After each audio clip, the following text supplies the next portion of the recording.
set your course in this game of death, you will finally enter my game as a traitor. Oh my god, oh my god, oh my god. I actually feel sorry for my neighbors. I called it. These people were not smart. They played themselves. Because at the end of the day, if you look at the cast, Boston Rob is it. When you compare him to everybody else, he's it when you talk about gameplay. He's it when you talk about, that person who possessed that je ne sais quoi. He's sort of like the Phaedra of the season, if you get what I mean. Everybody else is a supporting act, but Boston Rob is it. And when he was revealed, as a traitor, I am here for it, and I am here, and he's going to be taking out Survivor cast like no man's business. And the traitors that they've chosen, it's a motley crew of people, but I think if they work together, at the end of the day, they can actually split that money evenly. They can split that money evenly and go home with a bit of change that they can use for a holiday or something, because I love the people that have been chosen. I'm not too sure about Bob or Danielle. I don't know them from before, but Caroline, I love her erraticness, and I love Boston Rob's cutthroat behavior. So I can't wait to see who's going to run that torrent when they all meet up.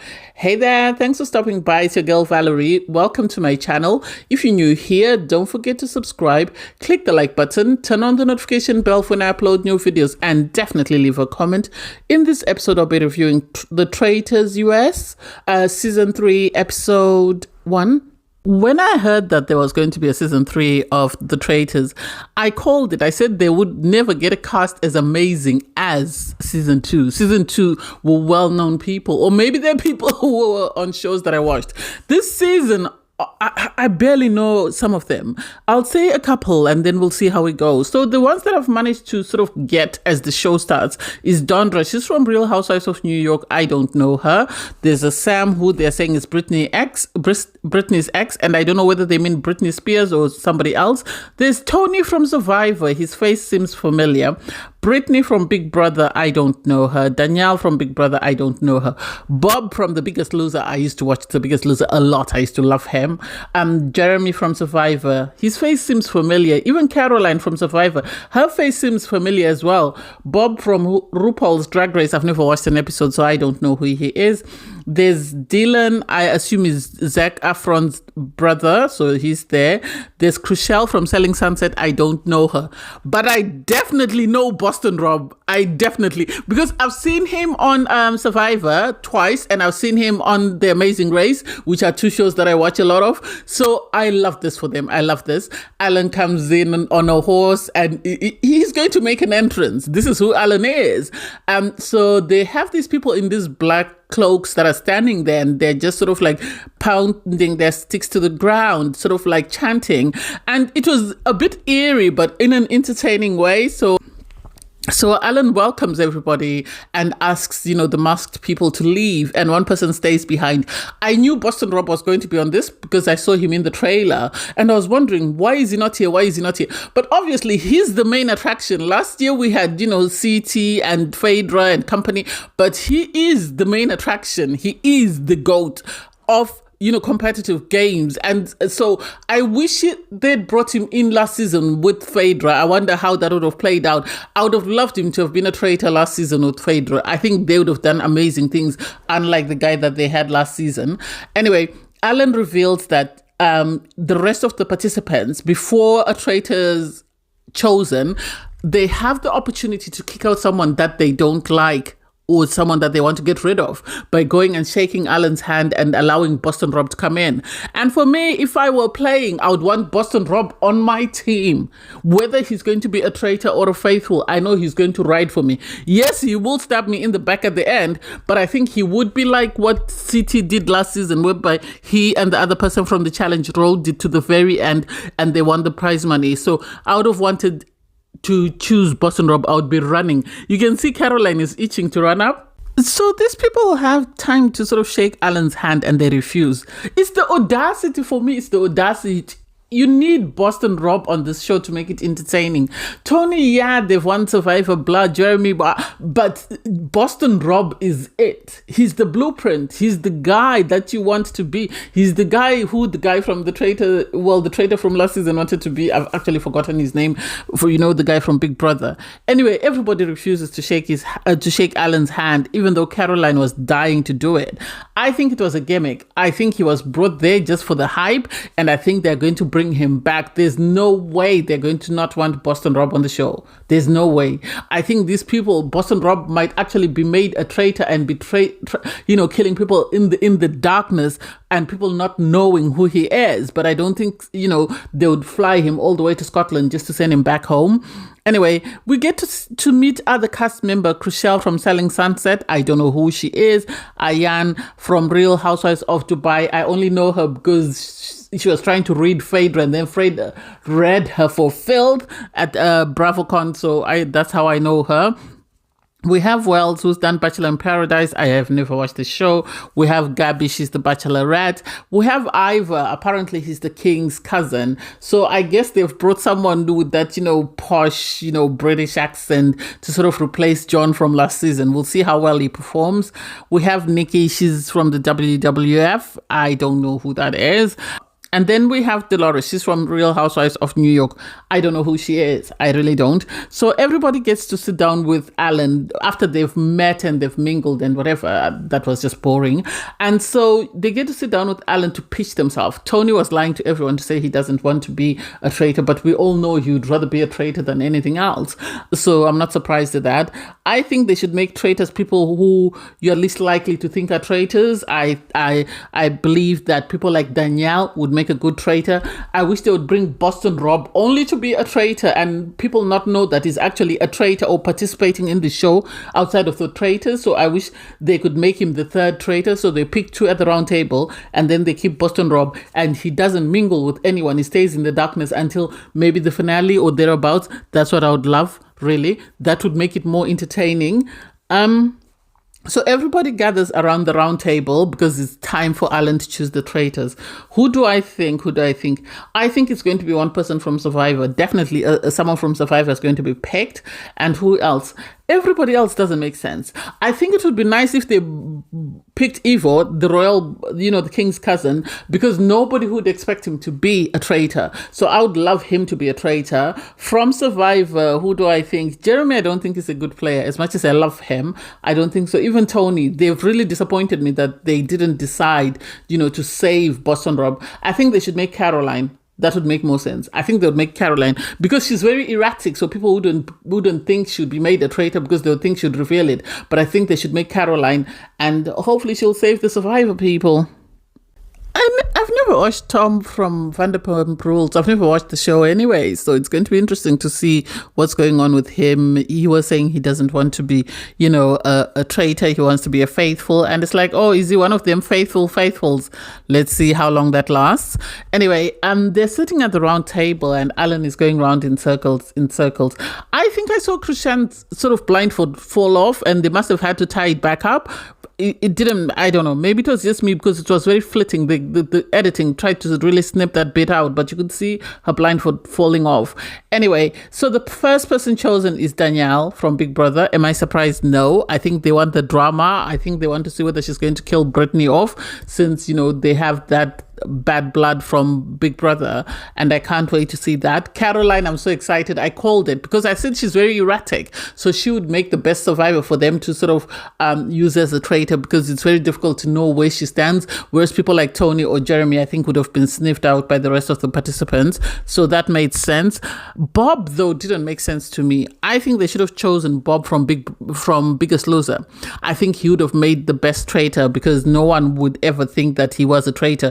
And sadly, it seems he's out on a ledge on his own. The only reason why he might have alliances is he might have alliances with people like from, Real Housewives and people that have had shows on NBC because that's where he was on. Otherwise, he doesn't really have anyone to sort of back him up. So he really has to speed up and make sort of connections. Hopefully, Bob will save him since, they both share the same name and they both are from the same community. So I'm hoping he will save him. Once it's finished, you have Alan reveal that this time no one will reveal when they leave whether they were traitor or faithful. It will be up to the participants to sort of suss out who's actually the traitor and who's the faithful. And that makes it more interesting. Because people won't know how many traitors are left. And so they'll continue to sort of be sussing out the traitors. And surprisingly, this time they've chosen 3 traitors. I'm surprised. Last season we had 2, and of the 2 they then chose the 3rd person. So I don't know whether they felt that it was best to leave it up to Alan to choose the people, Alan and the producers, and then once those people are eliminated, then they can decide who they want to bring into their sort of covenant. And the people that they've chosen are very Danielle and Caroline seem to get along, but I don't know how they're going to get along with Bob. I really don't, because with Caroline, she's very erratic. Even Tom called it out that she's too erratic. Everyone said she's too erratic, even Jeremy, that it would be easy to suss her out. And I hope she plays into that. I hope she leans into that a lot. That way nobody can suss her out that she's a traitor. My worry is for Danielle and Bob and whether they have the ability to sort of deceive everyone else. I know Survivor people are good at this, but I don't know whether they have enough sort of strength to sort of deceive everybody. They get ready for their first challenge. I actually don't know how we missed Sierra from, Summer House and Robin from Real Housewives of Potomac, I think it's called.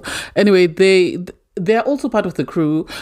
You have everybody arrive at the riverside, and then Alan tells them that they're going to get in a ship, in this boat, and they're going to row out and be picking up fuel, and they'll be picking up money, and then they have to come and put money in the center of the ring and light the ring up, and whoever's left in the middle will win the immunity shield, so they won't be killed by the traitors. And it's like, wow, this is going to be messy. So they all get in the boat, and it was chaos central. Everybody was struggling, and surprisingly, Dylan was saying that he is very good at rowing. He's this, that, and the other, and yet he couldn't lead them all. And it's like, I expected him to be the one to come up with the formula for how they're going to get themselves up and down this river. Anyway, you had Bob ended up telling everyone that let's make a chorus, let's chant these words, and it will make it easier for us to get into a rhythm. They get to the first stop, and it says, to pick up the fuel, you have to leave 2 people, and everybody doesn't want to stay behind. Nobody wants to stay behind. Eventually, you have Robin sort of volunteer herself to stay behind, and Ayan decides to stay behind with her, and it's like, hey, to each their own. If you feel you're safe, then it is what it is. And next up, you have Doris and Deandra, I think, and Dolores. They stay on the second one where they pick up the cash, and it's like the guys are making it seem as though the girls can stay behind because this is a rowing challenge, but that doesn't mean that the girls are not able to row. They should have come up with a way of deciding who stays at what station. If people are not willing to volunteer, they should have come up with a way of sort of deciding who stays. You had Caroline and Danielle hiding. They didn't want to get off the boat because they're trying to not appear as though they're traitors, when we all know that they're 2 out of the 3 traitors. Personally, I don't think everyone understood the rules. Myself included. Because I thought when Alan said whoever's in the ring gets the shield, I thought it meant one person should be in the middle of the ring. I didn't realize that a group of people could be in the middle of the ring. Because I think had everyone understood this, no one would have jumped out. No one would have agreed to jump out, because you then have at the next one, you have Bob sort of throw a fit and, say, why do we keep dumping the women? The guys also need to stay behind. And because he made such a big stink about it, he had no choice but to step out. Because you can't make such a big deal and then continue to stay in the boat. So he stepped out, and then Danielle started crying and saying, oh, why do we keep picking on the women? You guys don't want to come out, so I'll come out. So Danielle came out, and we know they're both traitors, so it is what it is. And then on the next one, you had Bob Harper jump out, and you had Sam jump out. And then everybody refused to jump out on the next one, so they had to go back and leave the other 20K. And it's like, these people are very vicious. They're very vicious. So they went back, everybody got in the circle, lit the fire, and Alan revealed that everybody's safe. I don't think it's fair to the people that have been left out there, because you've got 2 traitors left out there, which means that it's only 6 people. Out of those 6 people, one of them is going to be killed. It's not even, it's actually, no, it was Yeah, it's 6 people that are going to get killed, and it's really sad. And I hope it's not Bob Harper. Neither do I hope it's Sam. I hope it's one of the girls. I don't know who. Maybe one of them will just say I quit. So I don't know. I can't wait to see what happens. Everybody gets in the trucks and goes back, and you have Alan sort of sending someone to pick up the people that have been left on the rafts on the river, and it's going to be interesting conversation when they get back. So you have the people that were left on the rafts come back. They're not happy. Obviously, they were mourning in the car bitterly. You had some people suspecting that there might be a traitor amongst them, but they didn't know. And it's like they're actually 2. So it's only out of the 8 people in the cars, it's only 6 of you that are going to be killed. One of you is going to be killed. Your odds are 1 to 5. So it is what it is. They get back and people start putting on their performance. You have Bob kick off. He's upset that why didn't they get that, the 20K? What was the purpose of people staying behind when people were not going to be, faithful or be sort of loyal to the group and take as much money as they could?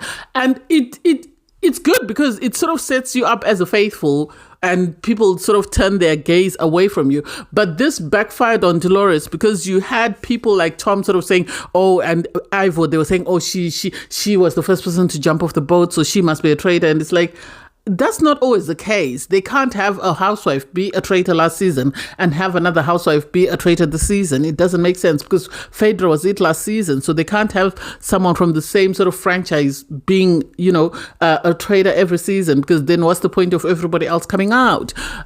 You had Danielle throw a fit and she decided to go and eat on her own, saying that why did you people waste our time allowing us to sort of jump out of the boat if you're not going to sort of participate and be loyal to the team? And it's like, I get the gameplay, but sadly for Dolores, it backfired. Everyone else bought into it. So I can't wait to see what happens. You then have everyone go to bed and the traitors sort of are given their robes and have their reveal. And they are shocked when they find out who it is. Because at one point you had Danielle and sort of Caroline chatting, but they didn't know they were both traitors, but they were just having conversations and sort of just generally talking. So they never got the idea that either one of them was a traitor. And then when they were left on the raft, you had Bob and Danielle left on the raft, and they never suspected each other. So the idea that now they find out that they're actually both traitors was shocking to the 2 of them. And they're excited when the 3 of them realize that they're all traitors. I think they can actually work along very well. And I think as long as they navigate Caroline very well and don't trigger her, she'll be fine. So I can't wait to see how that team plays up. I don't think they'll backstab each other like last season. No, I think their problem is Rob, because they're not going to know how to navigate Rob. Rob, I think, is going to try and get along with Caroline and manipulate Caroline as is done in past seasons. He's always looked for a weak link and sort of manipulated them to the very end. But if they are not smart, this is his next competition to win. So I can't wait, because Alan then meets up with Boston Rob and tells him that they chose not to save you. So I am bringing you into the game, but I'm bringing you into the game as a traitor. And it's like, wow. Well, Kate last season was bought as a faithful, so I don't know whether they'll believe that he could be a traitor. I don't think so. I really don't. I think they're going to think he's one of them and they're going to try and be on his good side. So I can't wait for Boston Rob to get to the end. Apparently, he's coming in with 2 other people, so I don't know who the 2 others are. I can't wait to see the reveal in the next episode. Thanks, guys, for watching. Please don't forget to like, share, comment, and subscribe. And click the link in my video to watch my review from Season 2, The Traitors. Bye, guys.